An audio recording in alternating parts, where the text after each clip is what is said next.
Jian, where you do a lot of muscle, bone work to make you healthier. So that's kind of what I was thinking before. I want to go serve in an underserved country, population. They probably don't have electricity. 没有电的话，你怎么有办法可以有很多的机器 in the hospitals? So then I figure I will learn with my hands. So it's kind of like 中医 maybe with acupuncture or 推拿 or something. So I decided to do that. So as an osteopathic medicine, we train both all the allopathic medicine, all the MD curriculums, plus the hands-on manipulative medicine part as well. And guess what? I continued dancing. We had a dance team in a medical school, if you can believe it. So I continued dancing through medical school. And so what I'm really proud of from medical school, my school is actually in Vallejo. 它是一个破产的 city in America. 那个 city government 没有钱. So we started a free health clinic for the people in that city.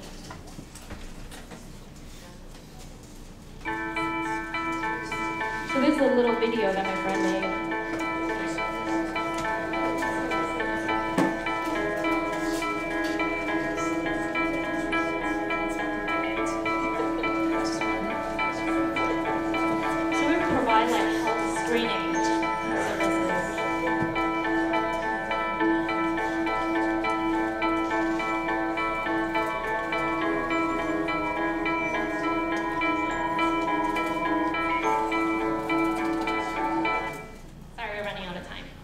All on YouTube. You can Google it. So, like I said, I like to travel. So, in medical school, I purposely found a school where I can go anywhere for my rotations. 所以在美国的医学院，你念4年，你只有前面2年在学校里面读书。Your last 2 years, you're in a hospital. You're doing rotations. So I purposely chose the school that I could do the last 2 years, I can go anywhere.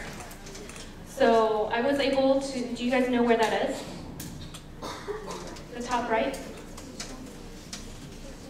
Oh, that's New York City. What? New York City? New York City.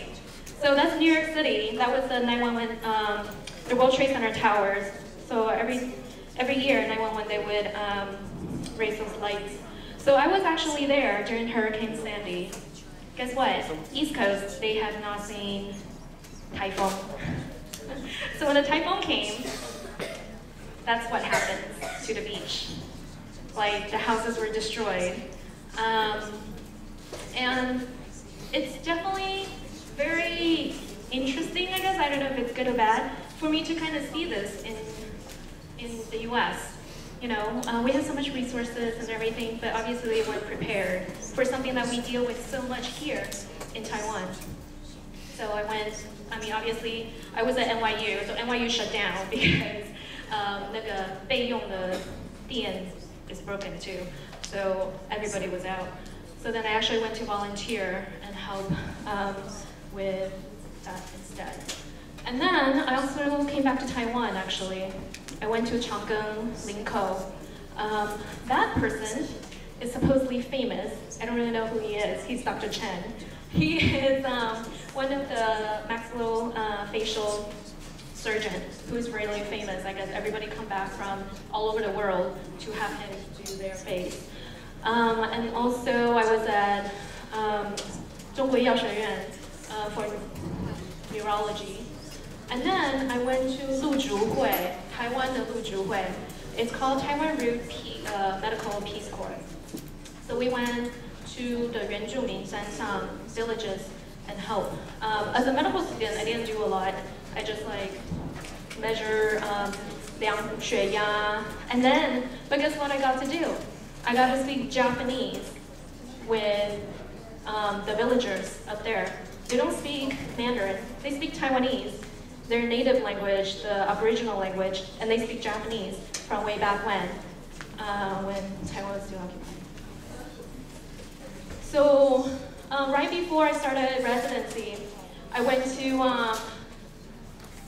to South Africa with Lu Zhuhui. So we flew into South Africa, Johannesburg, and then our goal initially was Mozambique, is Maputo. However, we weren't able to be there because we were from Taiwan, and China was developing the area, and the government was concerned. That was my first time. Actually seeing that in my face, the whole China and Taiwan conflict, which I thought was different. So luckily we went to South Africa because they speak English. In Mozambique they speak Portuguese because I was useless. But when we were in South Africa, I was very useful because I speak English. So I was there translating actually a lot. 因为我们有带中医，有带牙医，也有带西医，就是一些西医的医生跟护士。So for 中医, I was able to translate some. Obviously, 所有的草药我听都听不懂，没有办法讲。But then I was able to help with acupuncture, 针灸, like kind of try explain what it is.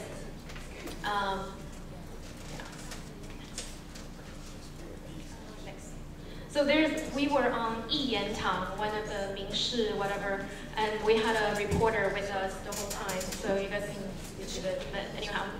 So, part of my medical education, I also went to Alaska.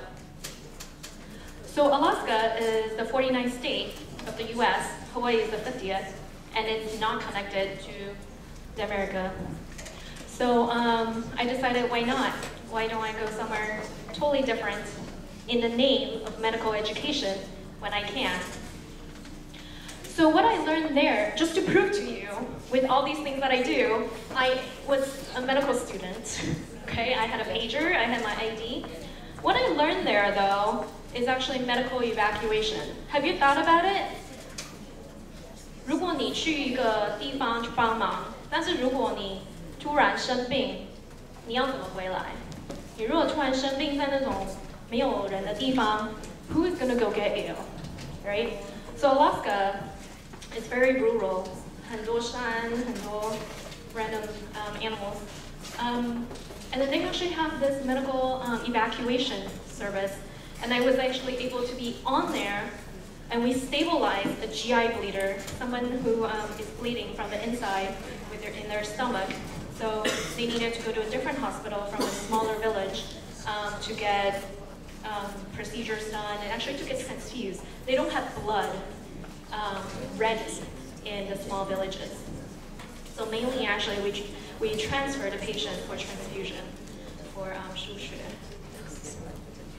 So when I was finishing medical school, I went back to my drawing board. I was like, so now 我现在要找哪一种医生呢？医学院要读完了，要当哪一种医生？So I thought about, I went back to when I was traveling in Vietnam, in Nepal, and I thought about, I want to work with the underserved population, people who don't have a lot of resources, people not like you, not like me, but people who don't have a lot and maybe they just need some help. And also, I want to look for a program that would let me serve a different variety of patients. And then obviously, my traveling for work gets smaller. My dancing gets smaller as I get older, because I'm not very fast now. But I continue to want to do the rest of the stuff, like learning something new, talking stories. When I talk to a patient, I talk up a storm. Yeah. So this is actually, now I'm actually at Santa Clara Valley Medical Center. I'm in Silicon Valley, Shigu, where Apple, Google, HP, all these tech companies are. But I work with a county hospital. I work with 主力医院，就是没有保险的人才去的医院。So I see a variety of patients. I see Hispanic. I see people who don't have, who are undocumented, no green card, no really status, no ID, identification card in the U.S. But of course, I have to continue to play. And actually, in my program, there is someone who just graduated from 北一女。那是我们的 Halloween party， 她穿北一女的制服，所以她北一女毕业以后才去美国的医学院，才去美国读大学，然后医学院。And then if Ebola does come, that's what we will wear. That's when we are part of our training. So, and then I still come back to Taiwan a lot to visit my family. And yeah, so for me, it's constantly remapping, rethinking about what do I have, what skills do I have, how can I make myself better to do what I want to do, to do something that is new to me, to make me provide health services in the underserved areas, and continue dancing and continue just talking to people. So now I'm at this point where I need to think about what Sijuan, subspecialty I need to do, or can I just start working? So I go back to my drawing board and I start talking to people again, all the different people that I've met so far. I recently went to Guatemala. I didn't tell my parents. I told them after I got there. I went to Guatemala and I learned Spanish. That will be my 5th language. I'm still not very good at it. But it's something that, my next territory, I think that's where I'm going to go, is South America and Central America, because it kind of fits my playing. I get to travel, because all the countries are very close, like in Asia. And it's a low-income area where they still in need of, still lack of resources, and could use some help. But now I need to figure out how I'm going to do it. So, mahalo, or we say thank you, in Hawaii. There are different quotes that you can go look, but really, I think you should have your eyes on the stars. You should dream big, but at the same time, you need to know what you have. 你自己没有本事的话, you can't get there, right? So, keep your feet on the ground, and somehow, if you know what steps you have to take, by exploring your human capitals, learn about who do you know, what can they tell you, how can you get there? Then maybe, you'll get to your star. Okay? Do you guys have any questions? Any questions at all? All right, you guys can wake up and go out and play.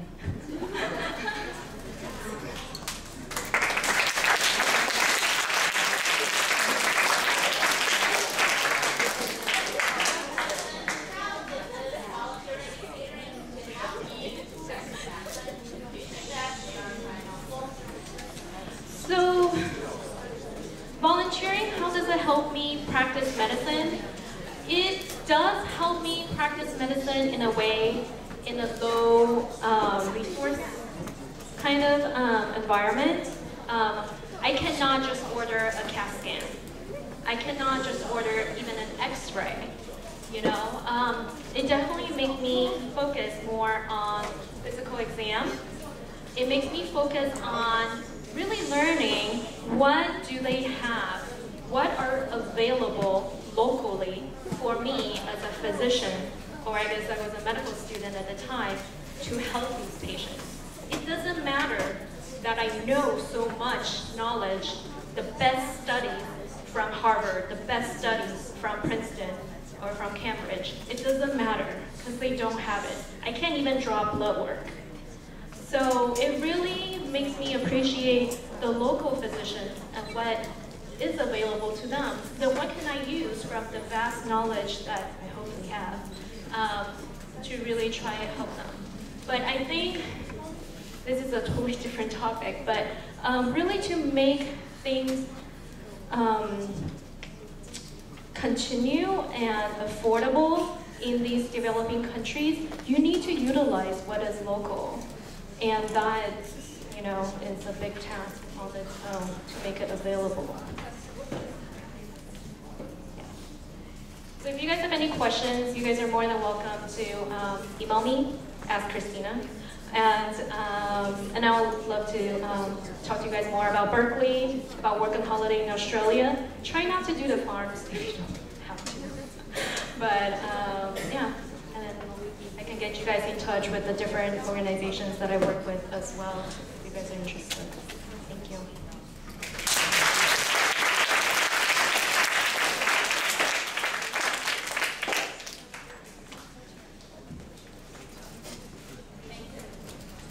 Thanks again for Emily's sharing. I hope that you learn something and you get inspired from other stories. Every time we listen to other stories, you'll grow and you'll kind of motivate yourself to follow their steps. Not just follow, but maybe you can create your own path to your dreams. So thank you again for your listening, and we'll take a break for 10 minutes, then come back to the other story.